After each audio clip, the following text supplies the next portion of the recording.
un masque. Ça marche? Oui, ça marche. Un masque. Ça, notre micro. Et en plus de ça, les lunettes. Je pense qu'on a des oreilles. Ça doit faire marcher ça tout ensemble pour pas que ça se nuise. Amen. Merci Seigneur. Toujours un privilège d'être avec vous pour emporter la parole. Merci Gabriel de l'opportunité d'emporter la parole. Toujours avec crainte et en même temps avec respect qu'on veut apporter la parole.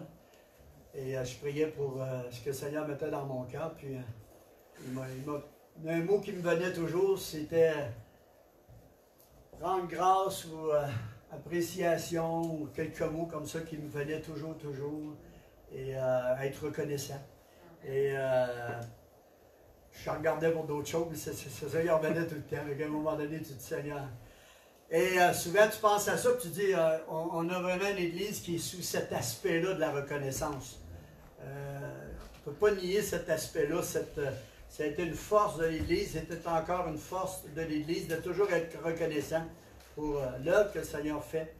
Et je pense que c'est peut-être pour continuer encore davantage, toujours dans cette orientation-là, d'avoir ce désir-là de vivre dans l'action de grâce et la reconnaissance envers notre Dieu. Un verset ce matin, c'est 1 Thessaloniciens 5, 18. Et là, je vais mettre les lunettes, ça va être encore plus efficace. Rendez grâce en toutes choses, car c'est à votre égard la volonté de Dieu. On a prié, mais dans cet aspect-là, ça nous dit de rendre grâce en toutes choses. On sait qu'on est dans un contexte vraiment plus difficile depuis plus qu'un an. Le fameux COVID, on le connaît tout, on le sait tout, on en entend parler tout le temps. On est dans ce contexte-là. Des restrictions qui peuvent souvent nous agacer, hein, nous rendre une vie un peu plus difficile, et même des fois plus difficile pour certains, encore plus. Et on est conscient de cela ce matin. Mais quand Dieu nous parle de rendre grâce, il nous parle de rendre grâce même en cette occasion-là ou en cette situation-là, de rendre grâce pour toutes choses. Et j'ai regardé dans la parole vivante ce même verset-là, puis je trouvais ça intéressant de la manière qui était citée. Ça dit « Dites merci pour tout. Et en toutes circonstances, restez reconnaissants, quoi qu'il arrive. Voilà ce que Dieu attend de vous, puisque vous appartenez à Jésus-Christ. » Wow! C'est toute une parole, c'est pas facile. D'accord avec moi? C'est pas facile. Et ce matin, je vais vous prêcher, puis dans la réalité que des fois, on est dans la même situation tout aussi, puis on est loin d'être au-dessus, des fois, de manquer d'appréciation, de reconnaissance. Et cet aspect-là est là. Une belle histoire dans la Bible que Gabriel a emportée quelque temps, puis ça m'est revenu dans mon cœur, c'est la fameuse guérison des 10 lépreux. C'est vraiment intéressant, ça se retrouve dans Luc chapitre 17, verset 11 à 19. Pour ceux que vous pouvez regarder dans les Bibles, je pense que ce n'est pas ce matin sur l'affiche, mais c'est pas grave. C'est écrit dans Luc chapitre 17, verset 11 à 19. Ça nous dit, Jésus se rendait à Jérusalem, passait entre la Samarie et la Galilée. Comme il entrait dans un village, 10 lépreux vinrent à sa rencontre, se tenaient à distance et élevèrent la voix et dirent, Jésus, Maître, aie pitié de nous. Dès qu'ils eurent vu, il leur dit, allez vous montrer au sacrificateur. Pendant qu'il y allait, ils furent guéris. L'un d'eux, se voyant guéri, revint sur ses pas, glorifiant Dieu à haute voix. Il tomba sur sa face aux pieds de Jésus et lui rendit grâce. C'était un Samaritain. Jésus prenait la parole, dit, les 10 n'ont-ils pas été guéris? Les 9 autres, où sont-ils? Ne s'est-il pas trouvé que cet étranger pour revenir et donner gloire à Dieu? Vous connaissez cette histoire-là par cœur. Mais je réalisais l'attitude de cet homme-là, de ce Samaritain-là. Alors que tous les autres partent, puis on se met dans leur peau un peu. Là. Ça fait des années qu'ils sont à l'écart. D'autres, ça fait un an, là. On trouve ça là. Les autres, ça fait des années qu'ils ont la lèpre, puis qu'ils sont mis à l'écart. Vous savez ce que disait Lévitique là-dessus sur un lépreux? Dans Lévitique 13, 45, 46, ça dit, le lépreux atteint de la plaie de la lèpre portera ses vêtements déchirés. Il aura la tête nue. Il couvrira sa barbe. Ça ressemble-tu à nous autres un peu, ça? Il couvrira sa barbe. Il criera impur, impur. impur. Tant qu'il gardera cette tache lépreuse, il le restera impur, seul à l'écart. Son habitation sera hors du camp. Wow! Toutes des situations, on pense un peu dans le contexte qu'on est, puis c'est autrement pire. Parce que les autres étaient humiliés, c'était honteux d'avoir la lèpre, puis c'était contagieux aussi. Puis ça avait tout cet aspect-là d'être rejeté, complètement rejeté de la société. Vivre à part, vivre hors du village, hors du camp. Quand c'était le camp, ça c'était dans le temps qui était dans les campements, mais après ça c'était hors du village, hors de la société, complètement à part. Ils vivaient comme ça. Puis tout à coup, le 9, le 10 sont guéris, le 9, là, avec moi, là, ça fait assez longtemps, je décolle, puis je vais faire des choses que je n'ai pas faites, ça fait longtemps. Je pars, puis tout à coup, il y en a un qui réfléchit, qui dit, il faut que je vienne donner gloire au Seigneur. Parce que c'est grâce à lui. Ça nous dit qu'il jette aux pieds du Seigneur. Il jette à ses pieds pour rendre grâce. Puis en s'en venant, je ne sais pas comment il dit, il glorifiait Dieu à haute voix. Je peux s'imaginer comment il était. Il s'en venait en courant. Ah!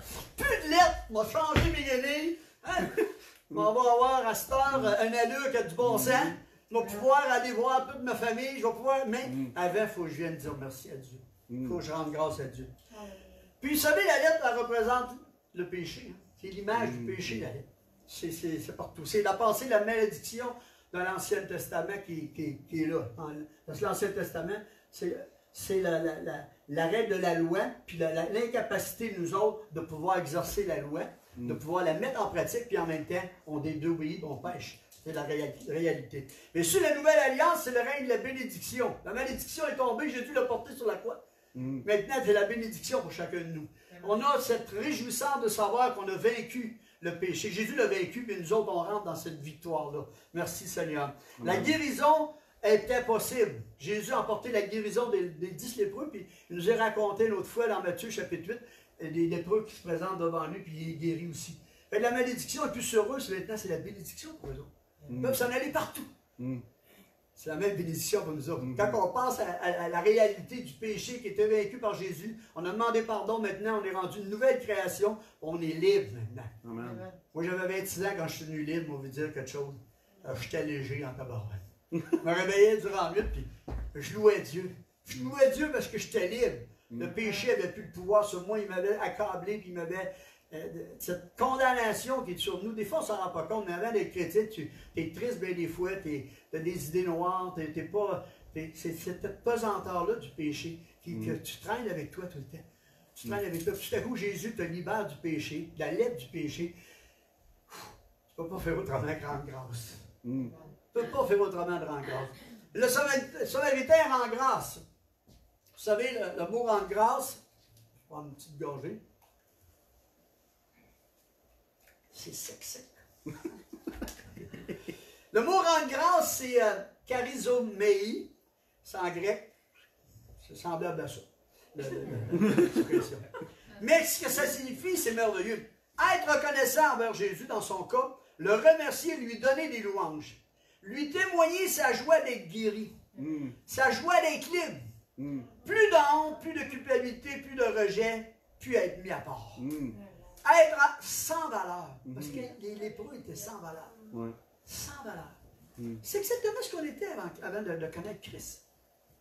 On avait une valeur personnelle, mais la valeur profonde du salut en Jésus, ça a tout changé notre vie. On est devenu libre.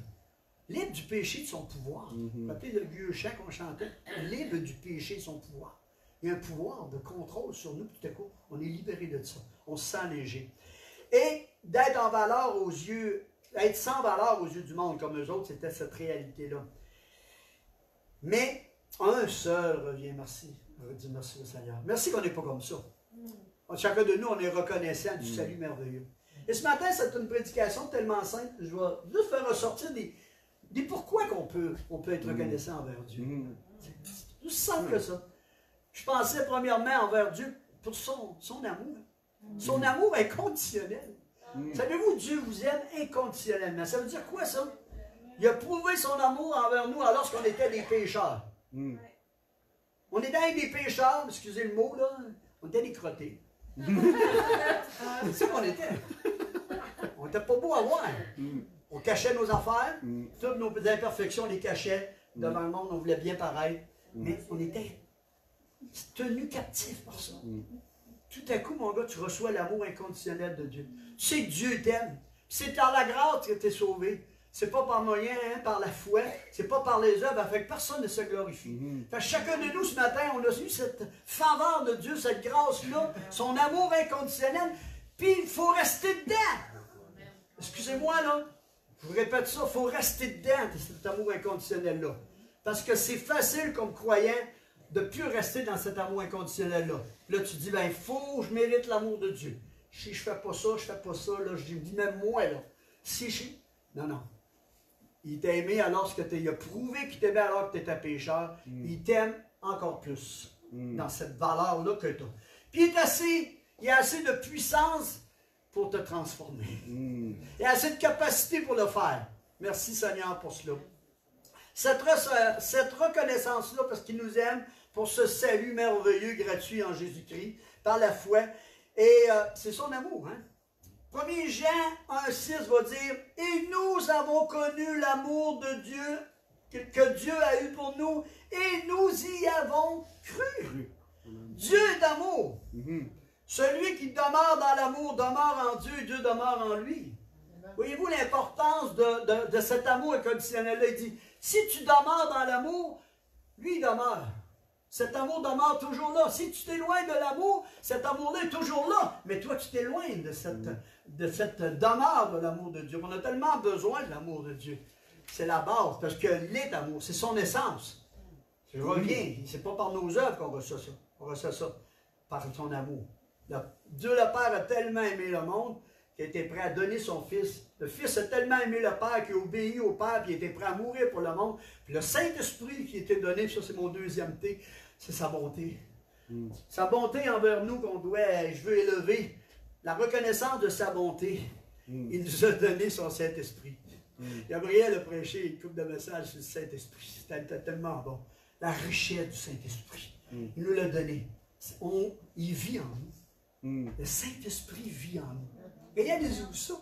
Il vit en nous. Cette puissance-là, cette dynamitos-là, vit en nous. Tu te lèves le matin, là, il n'est pas parti. Là. Il vit en toi. Tu te couches le soir, il n'est pas parti. Tu te couches. Il vit en toi. Il vit continuellement en toi. Il fait un œuvre extraordinaire en toi. Il veut t'emmener progressivement à la ressemblance de Jésus. C'est l'œuvre du Saint-Esprit. Dans Galates, il va parler des œuvres de la chair, des œuvres de marcher avec l'Esprit de Dieu. Les œuvres de la chair, on sait, on est toujours attiré vers ça. Ça m'arrive, moi, tout. On dit, on a une couverte. Il nomme rapidement, ça c'est dans Galates, chapitre 5, verset, je pense, c'est 19. Débauche, rivalité, jalousie, dispute, division, secte, envie, ivrognerie, les acceptables, etc., etc. On est attiré vers ça. Mais il dit, vous avez le Saint-Esprit, puis vous pouvez apprendre à marcher avec le Saint-Esprit. Wow! Tu sais, il nous donne la puissance, il nous donne les dons, il nous donne des choses exceptionnelles, puis en même temps, il vit en nous pour nous transformer, puis nous emmener à l'image de Jésus, puis créer en nous le beau fruit, une belle grosse orange, grosse de même, avec plein de causes, on pourrait dire. Le fruit de l'esprit, puis là, c'est tout détaillé. Bon, on les connaît tous, hein. Le fruit de l'amour, on en a parlé tantôt, cet amour conditionnel-là qu'on reçoit, puis qu'on va essayer de transporter à l'autre. C'est difficile. On va dire comme le premier ministre Legault, c'est difficile. C'est comme dire à le dire. Difficile.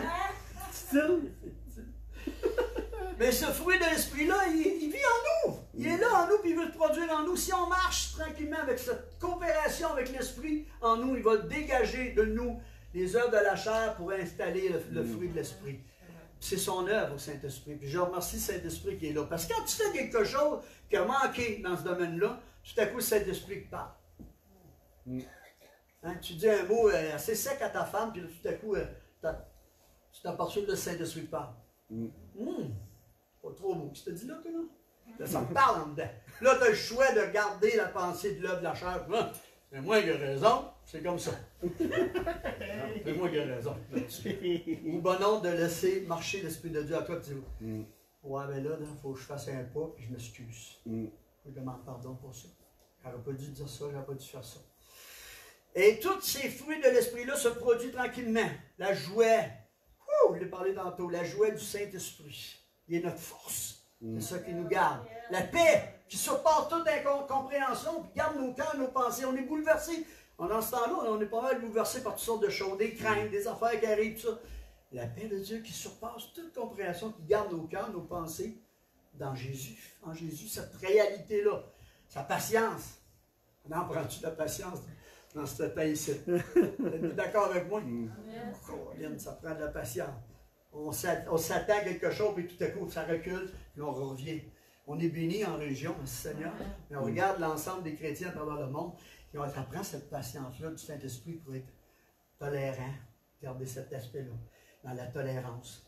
La bonté, la générosité, on parle de bienveillance, d'être digne, d'être du gentleman.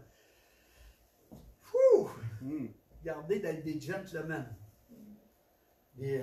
En français, des gentilshommes ou des gentilles femmes. Ça prend la grâce de Dieu. On n'est pas capable pour nous autres. Hein? Ça prend le Saint-Esprit qui peut faire l'œuvre en nous. Soyons honnêtes ce matin. Hein? À un moment donné, tu te dis, Seigneur, aide-moi, j'ai besoin. Puis là, on dépend de lui, son Saint-Esprit fait cette œuvre en nous. C'est merveilleux. Il parle de fidélité. Demeurer fidèle. Fidèle à notre Dieu à travers cela. Et fidèle à la foi, une confiance à travers toutes ces situations. Rester confiant en Dieu. Puis bien plus en contrôle que nous autres, Seigneur. Tu es bien plus grand que nous autres. Tu es en contrôle de tout ça, Seigneur. C'est toi qui diriges ce monde. On va dire, c'est dirigeant, non. C'est Dieu qui dirige ce monde encore. C'est lui qui est en contrôle, c'est lui qui agit dans toutes les situations. Il est bien plus grand qu'on peut penser dans tout ça. La douceur et la tempérance. La douceur au lieu de la dureté. Souvent, on parle de l'orgueil au lieu de l'humilité. C'est un aspect de proche. La tempérance, maîtrise de soi. La modération, encore là, ça va dans la pensée des pulsions qui viennent facilement face aux œuvres de la chair. On dit, Seigneur, aide-moi à garder, me garder intègre devant toi. Mais on peut tomber. C'est humain. Mais ce qui est divin, c'est se relever. Tomber, c'est humain, mais divin, c'est se relever et dire, oups, j'ai manqué, j'avoue, j'ai manqué, Seigneur. Puis on ne prend pas la grâce de Dieu. Hein? C'est une source de salut. Ça nous appelle à renoncer à certaines choses. À demander sa grâce pour l'accomplir. Fait que là, on voit cet aspect-là parler de sa bonté. Il y a tellement de raisons. La fidélité de Dieu, c'est une raison pour louer le Seigneur. La fidélité de Dieu. Il ne change pas, il est toujours demeure fidèle. Amen.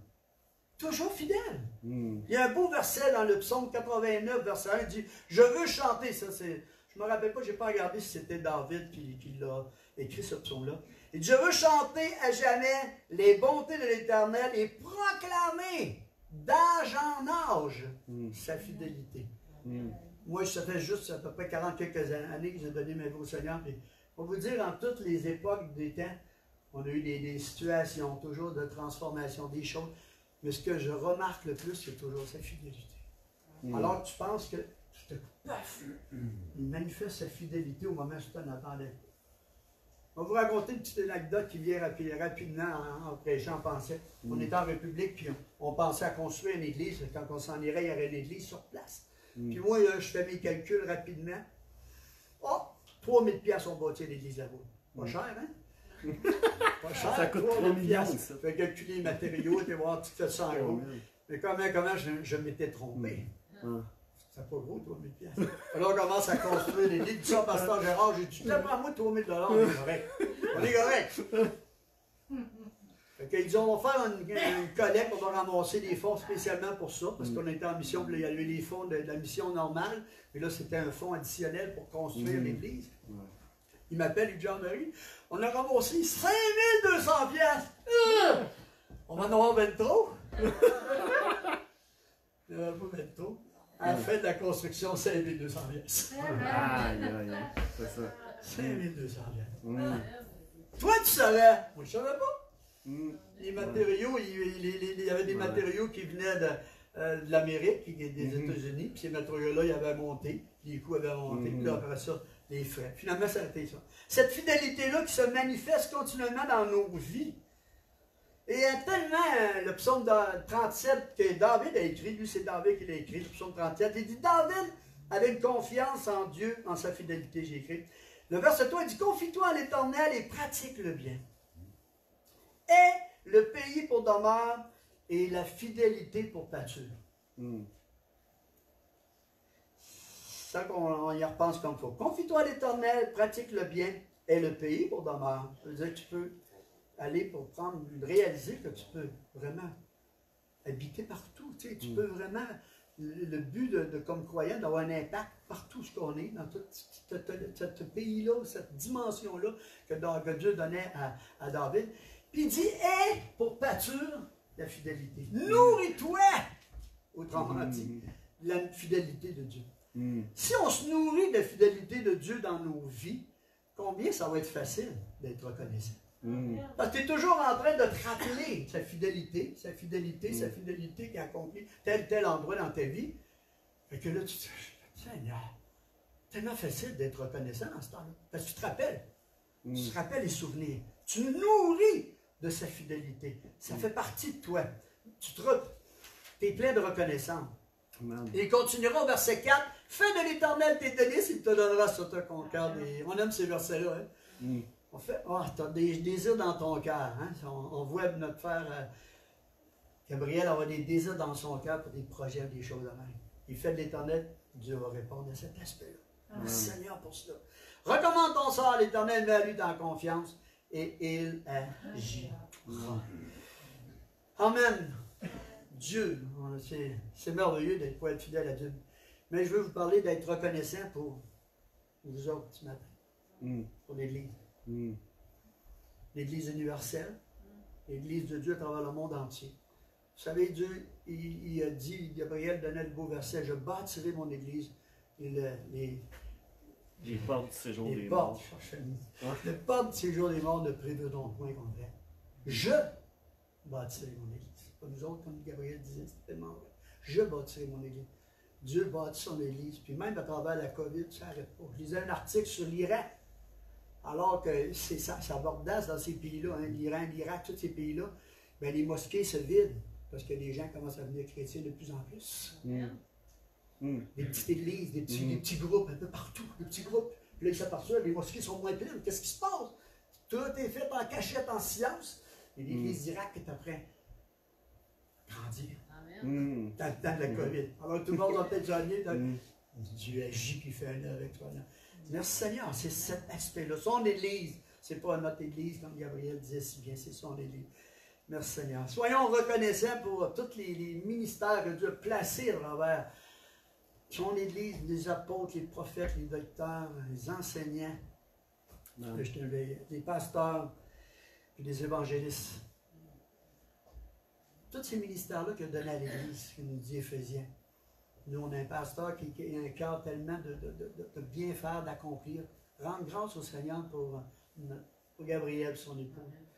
Je prie continuellement pour eux autres, puis je suis tellement reconnaissant pour la fidélité de Dieu. Quand j'ai lu la petite affaire que Gabriel avait eu une concordance, puis cette concordance avait été achetée ici, je pense. À une librairie ici, il y a... Semait, la semence était là pour que... Sa fidélité, c'est ça. C'est ça, sa fidélité, sa grandeur. Et je suis reconnaissant pour Gabriel et son époux. C'est pas facile d'œuvrer dans le contexte qu'on vit aussi. C'est des défis continuels de planification, des défis continuels de prêcher à travers ça. Merci Seigneur. Et je rendais grâce à Dieu du timing de Dieu. Parce que j'aurais eu beaucoup de difficultés à pouvoir faire ces jours-là. Je ne sais pas, lui, il a cette facilité-là. Je rendais grâce à Dieu pour ça. Pour leur bonté, leur dévouement, tout ce qu'il y en est, malgré toutes ces règles sanitaires, ils veulent nous rendre, qu'on se rencontre en sécurité, qu'il n'y ait pas à un moment donné une plainte qui se fait. Puis tout à coup, hey, à l'église de la Sarre, il y a eu tant de personnes contaminées, puis on contaminé, puis il y a 400-500 personnes dans la BTB qui est contaminée à cause de ça. Je rends grâce au Seigneur pour leur attachement à bien faire les choses. Merci Seigneur pour ça. La reconnaissance pour tous les ministères dans l'Église. Les ministères qui fonctionnent peut-être à une ampleur moins, mais qui est là, qui marche la louange ce matin. Hein? On est-tu bénis? C'est quand on n'a pas eu ça pendant le temps, on en revient. C'est-tu bon un peu? C'est bon! Un bon chant sur l'amour ce matin. Wow! C'est tout. Merci Seigneur pour les ministères. Là en bas, ils ont recommencé face aux jeunes, tous ces défis-là. Merci Seigneur pour chaque chose qui est faite par chacun de vous qui accomplissez des choses. Merci Seigneur pour Amen. ça. Je suis reconnaissant pour ça. Pour l'Église et tout le fonctionnement de l'Église, les accomplissements que Dieu fait à travers ça. Amen. Êtes-vous reconnaissant pour la création? Amen. Et là, ça commence à pousser. Les bourgeons commencent à sortir. Tout semblait mort. Tout à coup, la vie reprend encore. C'est fantastique. La création de Dieu. Hey, les gens s'en vont dans les pays chauds. Moi, je suis pas allé là pour ça. Mais je suis allé des fois pour en profiter pareil, parce que le soleil était là. Mais quand tu débarques la première fois dans un pays chaud, t'es comme ça. Tu descends dans ce temps-là, moi, la première fois que je suis allé, on descendait pas, tu descendais d'escalier de l'avion. Puis là, tu passais dans l'avion qui faisait frais, puis là, tu descendais, puis il faisait 32-33 dans l'air. C'est ça, ici! Qu'est-ce qui se passe? Un homme est chaud, ici! C'est épouvantable! Puis là, tout à coup, tu vois la végétation. Tu vois les choses. Les gens s'en vont dans les pays chauds pour regarder ce que Dieu a créé, pour utiliser ce que Dieu a créé. La mer, pour aller voir les coquillages, les choses dans le fond de la mer. Tout ce que la création de Dieu, ils sont émerveillés par cela. Parfois, ils ne rendent pas grâce à Dieu, mais c'est la réalité pareil. C'est pour ça qu'ils s'en vont pour la chaleur, pour le soleil. Dieu a créé le soleil. Ils vont pour ça. Moi, je suis assez reconnaissant pour ça. Encore plus en vieillissant, on dirait. Et de l'arriver avec moi, ceux qui ont vieilli. On dirait que tu vois tout à cette heure. Tu vois une petite fleur de rien, tu dis, ah, Colin! Une petite fleur est grosse de même. Tu vas chercher à l'autre. C'est incroyable! C'est vrai! Regarde ça, t'as de la misère à voir, puis tu mets tes lunettes, puis en plus de ça à l'autre. T'es émerveillé. Un colibri. Aimez-vous ça, un colibri? Ah, moi, j'ai découvert ça, ça fait peut-être une quinzaine d'années, oui, c'est à peu près, 10 ans là-dedans. On connaissait des colibris, mais on n'en voyait jamais quasiment. Là, j'ai dû m'en mettre un abreuvoir de colibri pour le fun. Hey, ça marche pas trop long. À peu près 2 heures, 3 heures après, des colibris, t'es dedans.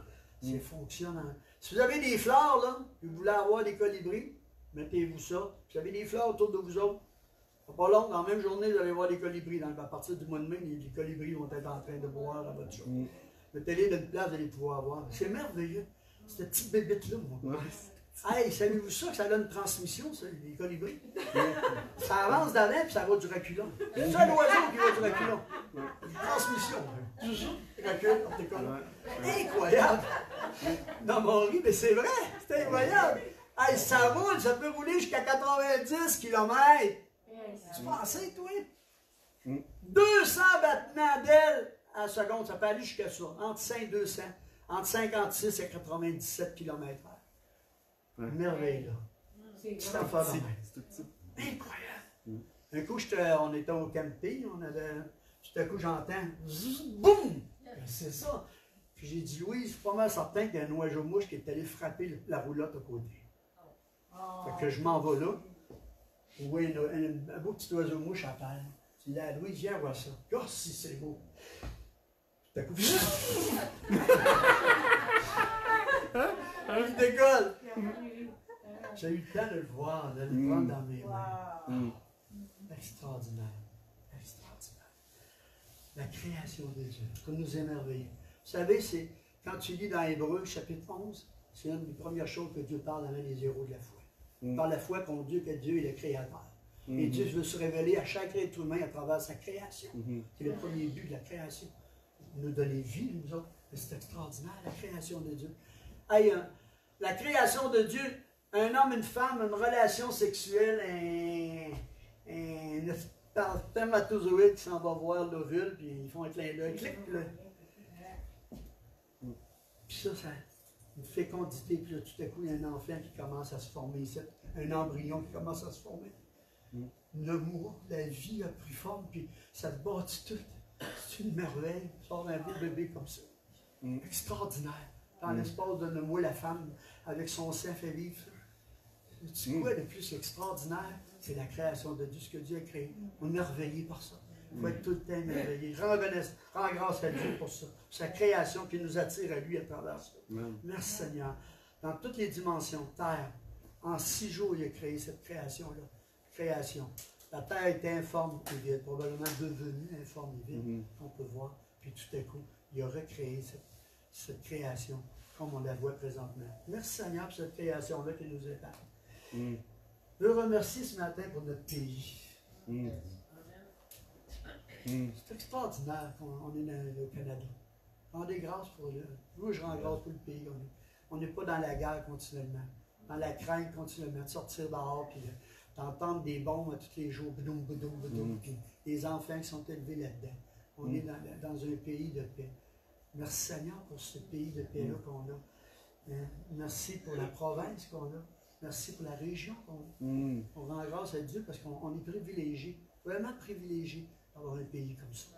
Moi, je dirais, c'est vraiment la pensée qu'ils ont eue face à Israël, pays où coule le lait et le miel. Pays où coule le lait et le miel, en abondance. La nourriture en abondance. Tu as le goût de manger n'importe quoi, tu l'as. Même si on est les pays chauds, tu as tout ça, tu as tout pour goûter ces fruits-là merveilleux qui sont. C'est extraordinaire. Merci Seigneur pour notre pays. Les services qu'on a dans notre pays. Services éducatifs. Incroyable. Les enfants sont éduqués, ils apprennent à lire, à écrire, à compter. Ils peuvent aller. Des fois, quand tu tombes dans les hautes études, il y a des frais un peu, mais la part des gens, pas de frais. Tout le monde peut apprendre à lire. 100% au Canada, si les gens peuvent apprendre à lire. Alors, dans les pays sous-développés. En République, il y avait l'éducation d'avant-midi, puis d'entre-midi pour les autres groupes. 4 heures. Pas plus que 4 heures, parce que tellement d'enfants, puis les écoles sont minimes, puis là, c'est 4 heures pour chaque. Fait qu'il a arrangé ça de même. Merci Seigneur, puis il l'avait pareil, gloire à Dieu. Mais cet aspect-là. Merci Seigneur pour la possibilité qu'on a d'apprendre. Toutes ces personnes qui travaillent, les enseignants, et tous ceux qui sont là-dessus, on a dans l'Église qui ont travaillé là-dedans, comme notre frère Luc, qu'on a donné là-dedans, puis il va retourner là-dedans à un moment donné encore. C'est tout leur cœur pour que les enfants réussissent. Merci Seigneur pour ça. Système de santé. On va vous raconter quelque chose qui m'est arrivé dernièrement. J'ai un ulcère d'estomac qui s'est perforé en dedans. Puis, c'est pas une douleur plus que ça, fait que tu te niches pas. Hein? Mais là, tout à coup, j'ai des selles de sang noires. Des selles de sang. Noires comme du charbon. Ouais, je savais qu'il y a quelque chose qui parcourt. Mais j'étais un gars qui tire un peu. Une journée, 2 jours, 3 jours. Puis là, j'ai dit, ça vaut pas la peine, c'est samedi, puis c'est dimanche demain, ça vaut pas la peine. Je vais attendre à lundi, m'a appelé mon docteur, comment on appelle ça, notre docteur? Généraliste, là. Notre docteur, nous autres. De famille. C'est ça, je cherchais. Simon Laurien. Puis là, je l'appelle le lundi, elle dit, à l'hôpital tout de suite, ça presse. Elle dit, je veux que tu y ailles tout de suite. Elle dit, j'appelle à l'hôpital, puis il t'accueille, puis elle dit, on va passer des tests tout de suite, ce qu'il y en a, prise de sang. Dans l'espace de quelques temps, j'étais sur une transfusion de fer, et on dit, peut-être on va laisser faire une transfusion sanguine, on va te donner des transfusions de fer, 2 transfusions de fer rapidement. Dans l'espace de quelques heures, je vais plein de monde après moi qui s'occupait de moi. Aïe, aïe, aïe, aïe, aïe! On voit ça qu'on est acquis. C'est quelque chose. C'est quelque chose. Merci Seigneur pour les guérisons surnaturelles que Dieu peut faire. Ça, je prie. Seigneur, tu peux demander ça. Et finalement, c'était mieux que je passe par là. Peut-être nous faire réaliser tout ça. Je ne veux pas vous le dire. Mais merci Seigneur pour ce système-là. C'est incroyable. Exceptionnel. Hey, moi, j'ai vécu en République. Là. Puis en République, j'allais porter des femmes à l'hôpital. Puis en s'en allant à l'hôpital il y a 20 ans, c'est probablement plus de même, mais arrêter à la pharmacie pour prendre une paire de gants pour qu'ils puissent examiner à l'hôpital. On a une paire de gants à la pharmacie, puis on allait là. Puis là, il y avait des gants pour pouvoir examiner madame. C'est différent, vraiment différent. J'avais été porter quelqu'un, puis il avait fait une chute d'un arbre, puis il y avait du sang sur les poumons. Puis là, j'ai été à une clinique privée, puis là, ça m'a coûté plusieurs dollars. Il faut juste savoir c'est quoi. Je veux savoir c'est quoi qu'il y a, parce que je vais l'emmener à l'hôpital général. Fait que je veux lui dire vraiment qu'est-ce qu'il y a. Fait qu'il a pris une grosse seringue, il a piqué ça dans le dos. Puis là, il a été sortir le sang. Il y avait du sang sur les poumons. Fait qu'il dis-eux qu'il fait juste mettre un tube pour vider son sang. Puis dans l'espace d'une semaine, il va être correct. Fait que moi, j'arrive à l'hôpital puis j'essaye d'expliquer ça. Tu sais, il a piqué un seringue sorti du cerf. Fait que mettez un. Fait que je le laisse là, je m'en vais le revoir 2 jours après. Il n'y a rien de fait. Fait que là, je reparle avec les personnes-là, essaie de faire comprendre cet aspect-là. Il voit son état, il n'est pas en grosse forme. Fait que finalement, je retourne le voir encore quelques jours après. Là, il me dit, ils ont fait de quoi avec moi? Oui. C'est quoi qu'ils ont fait? Ils ont pris une analyse de crachat. Pourquoi? Ben, ils soupçonnaient que j'ai peut-être la tuberculose. Fait que si j'ai la tuberculose, je ne peux pas que je reste là, il faut que je reste dans le coin là-bas. Parce qu'il y a des tuberculeux là-bas pour tout être ensemble. C'est une maladie contagieuse, il faut la mettre à rapport. Fait qu'ils l'ont vu qu'il n'était pas tuberculeux, fait qu'ils l'ont laissé là. Tout ça, pour vous faire une histoire courte, c'est qu'il a passé, je pense, 8 ou 9 jours, puis là, je vais mourir à ma petite caille. Je ne mourirai pas là. OK. Fait qu'on l'a ramené à sa caille, à sa petite cabane. Puis là, on a élevé le roi des rois, le seigneur des seigneurs. Ça, c'est lui qui intervient d'une façon surnaturelle. On l'avait fait avant, mais ça n'avait pas fonctionné. Et là, on a commencé à faire prier son église et mon église. Les deux ensemble, on priait parce qu'il n'était pas de notre église. Et tout à coup, on lui emportait la nourriture, on faisait ce qu'il avait à faire pour lui donner la nourriture des gens qui avaient besoin. Puis on avait emporté toutes sortes de vitamines pour stimuler son côté combattre les microbes et les choses quand même immunitaires. Puis finalement, il a guéri. Merci Seigneur. Je l'ai revu l'année suivante quand je suis allé. On l'appelait le petit Carole, il courait à vitesse d'un éclair, puis il s'est mis à courir. Il dit, on reste en forme. Tout ça pour dire, on est béni dans le système qu'on a deux.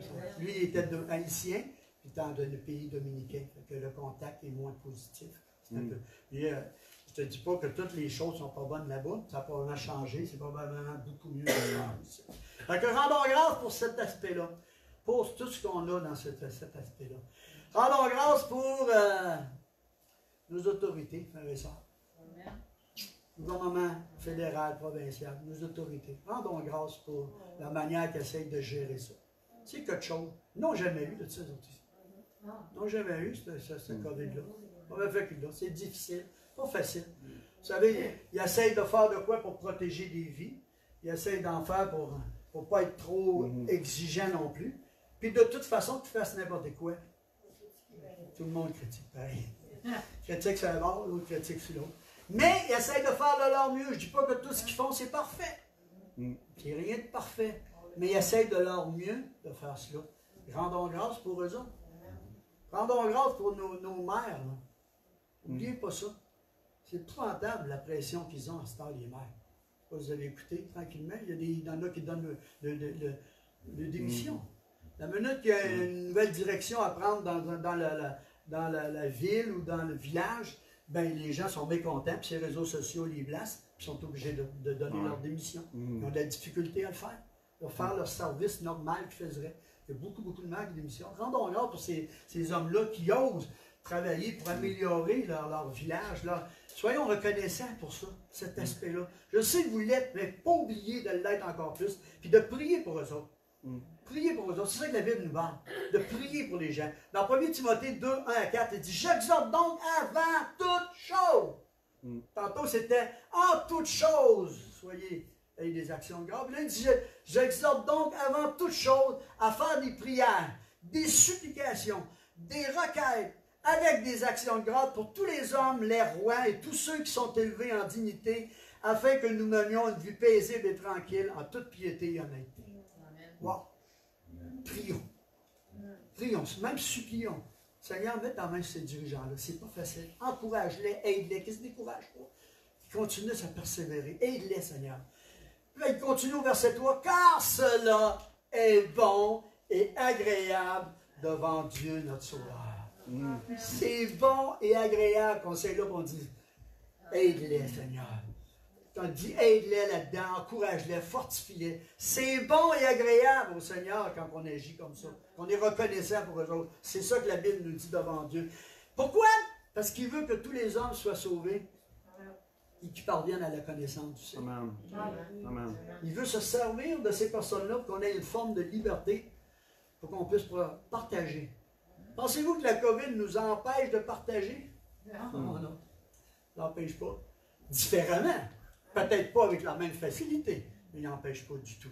Ce matin, je veux rendre grâce pour nos proches aussi.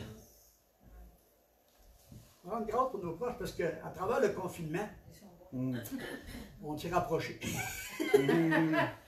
de certains points. Cette fois, ça a été avec les réseaux sociaux plus, ça a été avec les téléphones plus, pour certains qui étaient éloignés.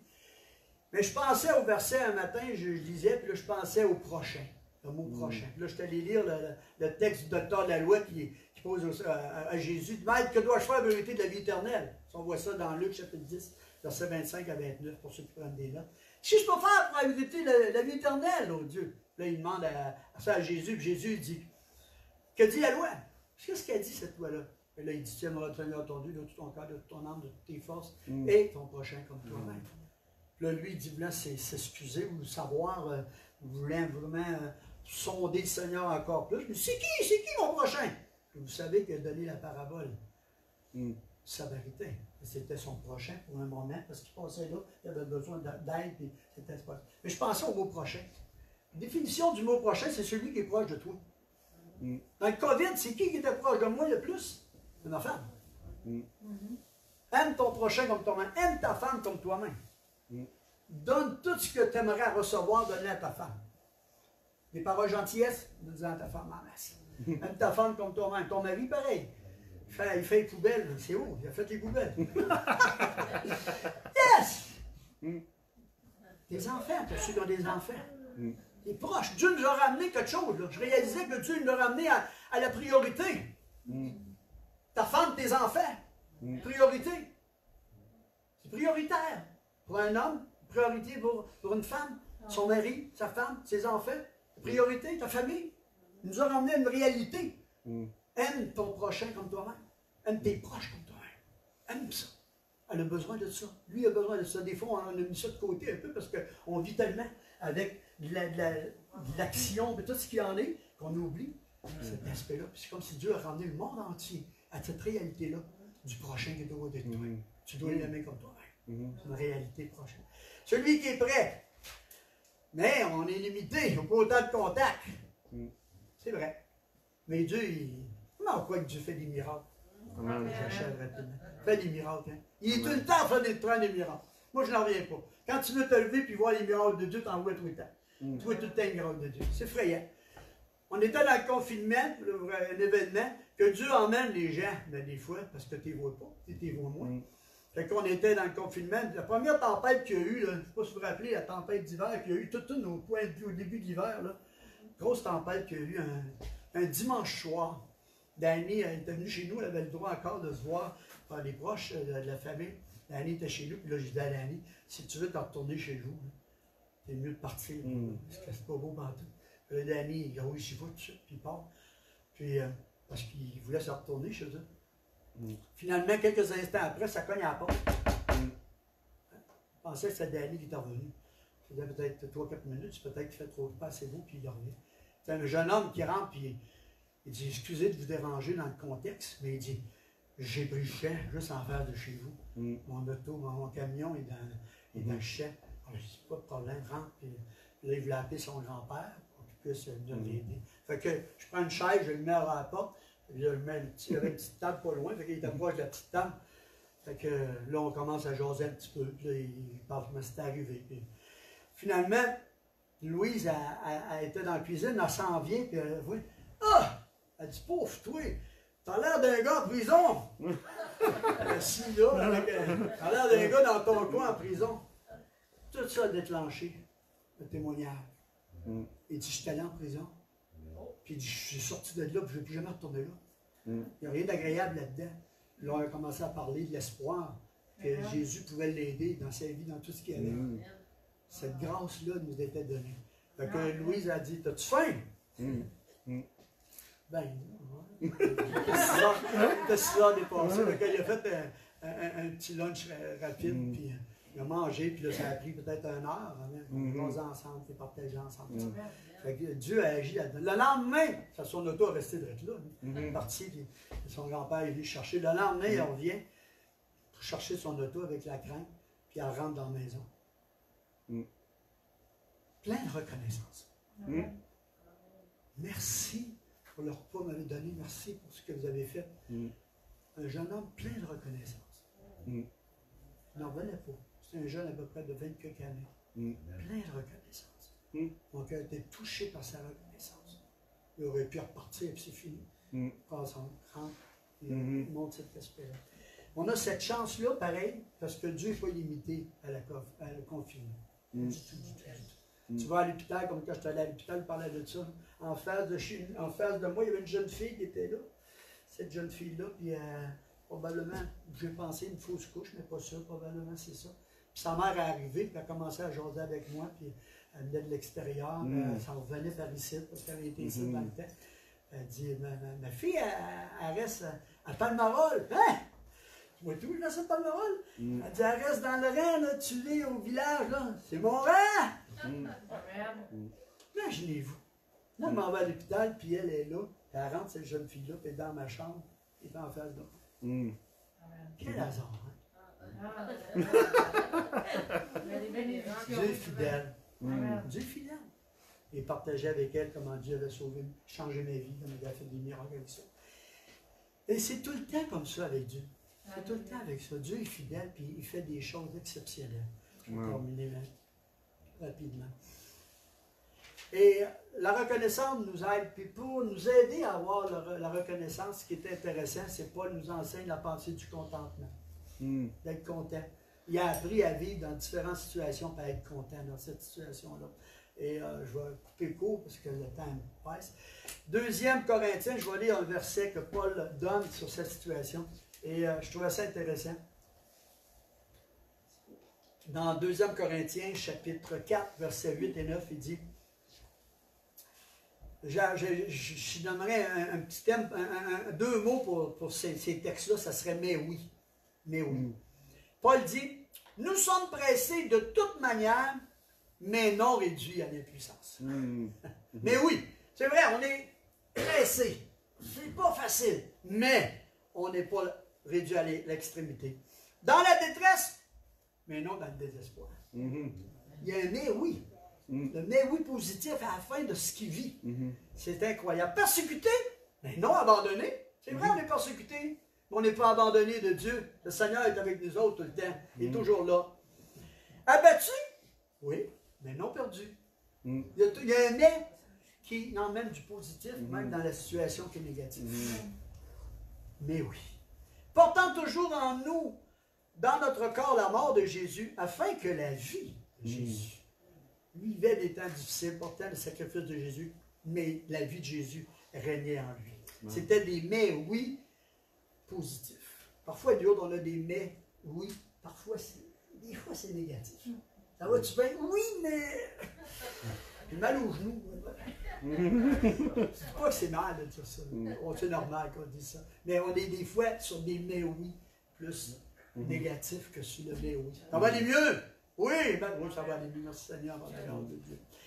Et je termine avec le verset dans 2 Corinthiens, chapitre 2 Colossiens, c'est-à-dire Colossiens 2, 6 et 7.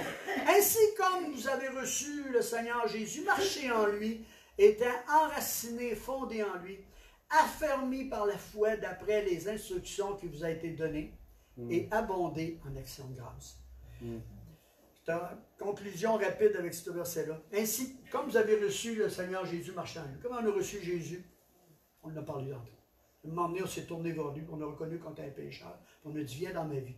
Tu me sauves par ta grâce. Marche dans cette grâce-là, dans cette faveur de Jésus-là, dans cette capacité que Jésus te donne, cette faveur, cette puissance de Saint-Esprit qui marche dans cette dimension-là. Marche en lui. Enraciné, comme un arbre, enraciné en lui, dans son amour, dans ce qu'il est, dans sa patience, dans sa bonté envers toi. Enracine-toi dans lui, toujours plus. C'est ça que vous faites, continuez de faire ça. Continuez de faire ça, de vous enraciner. On va être affermis dans notre confiance en lui, affermis dans la foi. Confiance en lui, même dans les temps qu'on peut vivre, parce que ces fois, c'est pas facile, bousculer.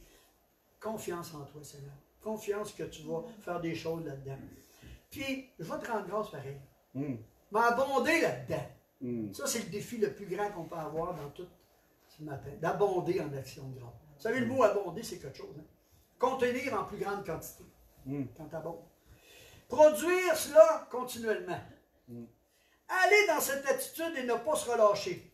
Proliférer, ça veut dire multiplier. Imprégnez ça là-dedans, puis multipliez ça. Wow! C'est pas facile, ce verset-là, c'est tout petit, hein? Aborder en action de grâce, mais c'est un gros défi. Je ne peux faire autrement que de rendre grâce à Dieu. Pas capable de ne pas rendre grâce à Dieu. Pas capable de ne pas rendre grâce à Dieu dans tout ce qui est accompli, dans tout ce qui se fait. Je fais cela sans cesse, sans arrêt. C'est un défi, mais je pense que c'est un secret. C'est un secret pour nous. C'est un secret pour notre marche. C'est un secret qui va nous aider à passer à travers les circonstances difficiles, dans cette attitude d'être reconnaissant. Gabriel, je te remercie, tu veux venir. Yes. Merci. Merci Jean-Marie. Merci Jean-Marie, amen, pour la parole.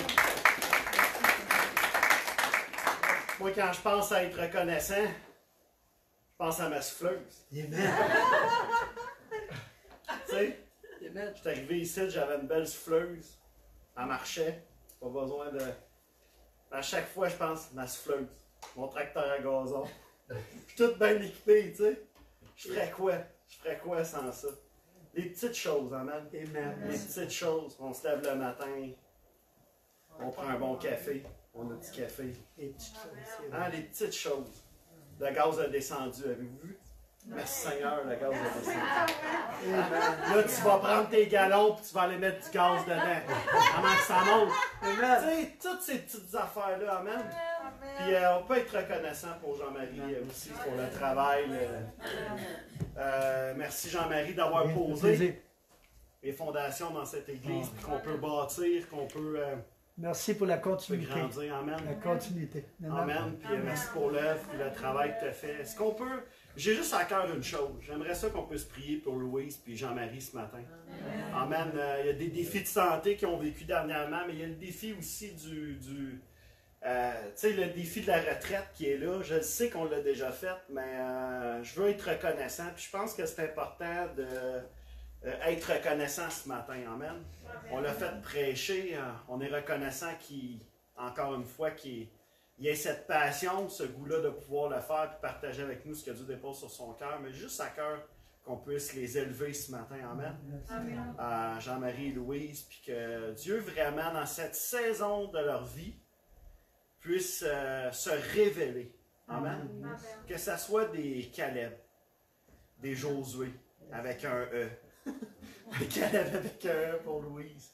Pour leur famille, amen. Pour l'Église de Dieu. Pas nécessairement cette Église, mais pour l'Église de Dieu en région. Dieu a encore besoin d'eux, amen. On va les élever ensemble. C'est ce matin, juste à cœur de pouvoir le faire. On va prendre un petit 2-3 minutes. On va prier ensemble, s'unir ensemble. On va terminer avec cette pensée-là. On va terminer dans cette direction-là, amen. Père éternel, on veut te remercier pour cette parole d'abord, Seigneur Dieu, qui a été partagée ce matin, qui a été prêchée avec onction, on vient devant toi avec un cœur reconnaissant pour ta parole, pour la grâce que tu nous fais de pouvoir entendre, de pouvoir encore, Seigneur Dieu, pouvoir proclamer librement ta parole dans ce pays, dans cette province, Père. Mais au-delà de ça, ce matin, juste sur mon cœur, Seigneur Dieu, de pouvoir t'élever Jean-Marie et Louise à ton trône ce matin. On est tellement reconnaissant que tu nous les as prêtés, que tu as prêté Jean-Marie et Louise à cette église, Seigneur Dieu, pour l'avancement de cette église à la Sarre, Seigneur Dieu, et que tu les as préservés et gardés avec nous, Seigneur Dieu. Parce qu'on est bénis de les avoir encore avec nous, Seigneur Dieu. Eux, ils sont bénis d'être là, mais on est bénis qu'ils soient encore là, Seigneur Dieu. Et merci pour cette confiance, cette fidélité, Seigneur Dieu, que tu as de demeurer fidèle, Seigneur Dieu, envers eux, dans cette saison de leur vie, Seigneur Dieu, qui est particulière, Seigneur Dieu. Alors, Seigneur Dieu, que tu puisses les relever, Seigneur Dieu. S'ils sont abattus, que tu puisses les relever, Seigneur Dieu. Que tu puisses les préserver de toute maladie, Seigneur Dieu. De toute chose, Seigneur Dieu, qui pourrait venir, Seigneur Dieu, mettre doute et peur, Seigneur Dieu, dans ce contexte particulier, Seigneur Dieu. Que tu puisses faire en sorte qu'ils soient de meilleurs papa et maman encore, Seigneur Dieu, pour leurs enfants. Que tu puisses faire en sorte qu'ils soient encore de meilleurs voisins, Seigneur Dieu, qu'ils ne l'étaient avant, Seigneur Dieu. Merci, Père, pour l'œuvre que tu fais. Parce que jusqu'à la fin, Seigneur Dieu, tu œuvres en eux, Seigneur Dieu. Et nous voulons te remercier, Seigneur Dieu, pour l'œuvre, Seigneur Dieu, que tu as fait, Seigneur Dieu, à travers eux, dans cette Église, Seigneur Dieu, et pour l'œuvre que tu continues à faire, Seigneur Dieu, parce que ce sont des conseillers précieux, Seigneur Dieu, devant toi, Seigneur Dieu, et pour nous aussi, Seigneur Dieu. On te remercie, Seigneur Dieu, pour l'onction que tu places, l'œuvre que tu fais encore, Seigneur Dieu. Donne rêve et vision encore. Donne rêve et vision encore, Seigneur Dieu, à Louise et Jean-Marie, Seigneur Dieu. Merci pour le témoignage de leur vie, Seigneur Dieu. Continue à les faire briller. Mais on veut te rendre grâce pour tout ce que tu fais, Seigneur Dieu, dans cette Église, ce que tu as fait, ce que tu continues de faire dans le nom de Jésus. Amen. Amen. Amen. Soyez bénis. On se voit bientôt. On se voit dans 2 semaines. Où, vous savez comment ça marche à cette heure. Fait qu'on se revoit bientôt de toute façon. Peu importe. Puis soyez reconnaissants. Amen. Continuez à l'être.